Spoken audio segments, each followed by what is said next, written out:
초대 공수처장 예비 후보가 11명으로 확정되면서 여야의 신경전도 본격화하고 있습니다.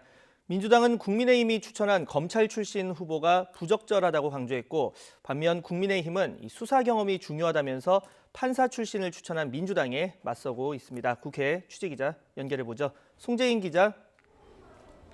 네, 국회입니다. 네, 공수처장 예비 후보가 확정되자마자 여야의 신경전이 본격화되는 모습을 보이고 있죠. 네, 그렇습니다. 먼저 공식적으로 발표된 초대 공수처장 예비후보 11명부터 짚어보면 추미애 법무부 장관은 판사 출신의 전현정 변호사를 추천했는데요. 전 변호사는 서울중앙지방법원 부장판사 출신으로 지난 2015년엔 한센인에 대한 국가 손해배상 인정 판결을 내리는 등 인권 문제에 관심을 가져온 것으로 알려졌습니다. 조재현 법원행정처장이 추천한 최윤식 변호사는 대검찰청 중앙수사부 합동수사단장을 맡았던 인물인데요. 지난 2011년 저축은행 비리를 수사하며 이명박 전 대통령의 친형 이상득 전 의원 등 정관계 인사를 줄줄이 재판에 넘기기도 했습니다. 민주당 측 추천위원들은 권동주 변호사와 전종민 변호사 등 판사 출신 2명을 추천했는데요.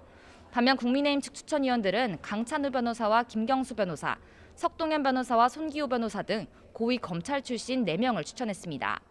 이외에도 대한변호사협회가 추천한 김진욱 헌법재판소 선임연구원과 이건희 국민권익위 부위원장, 한명관 변호사가 예비후보에 올랐습니다. 무엇보다 여야 측이 추천한 추천위원들이 판사 출신과 검사 출신으로 극명히 대조되는데 이를 두고 벌써 여야의 신경전이 시작됐습니다. 민주당 관계자는 YTN과의 통화에서 검찰 지상주의 시각을 가진 사람이 권력기관 개혁의 핵심인 공수처의 수장이 되면 부적절하다고 주장했는데요.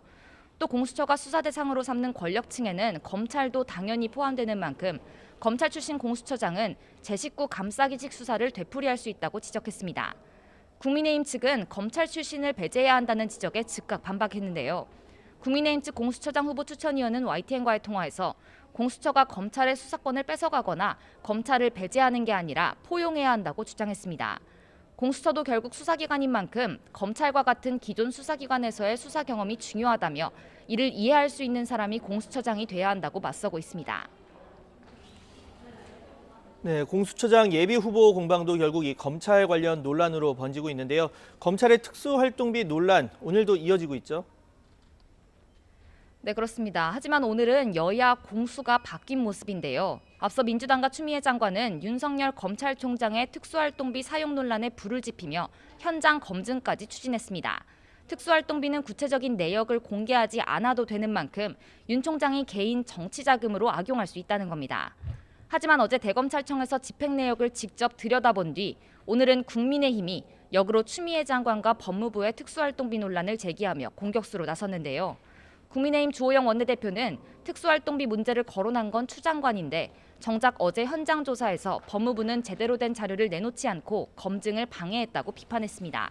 그러면서 추 장관을 향해 광인 전략이라는 표현까지 썼는데요.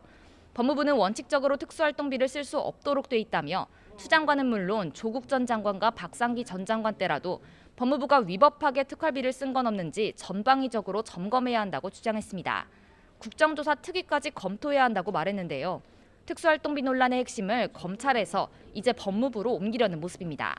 민주당은 어제 검찰 특수활동비 현장 점검 뒤 자료가 부족해 검증이 불충분했다는 입장을 밝힌 뒤 지금까지 특활비 논란과 관련한 공식적인 입장 표명은 하지 않고 있습니다.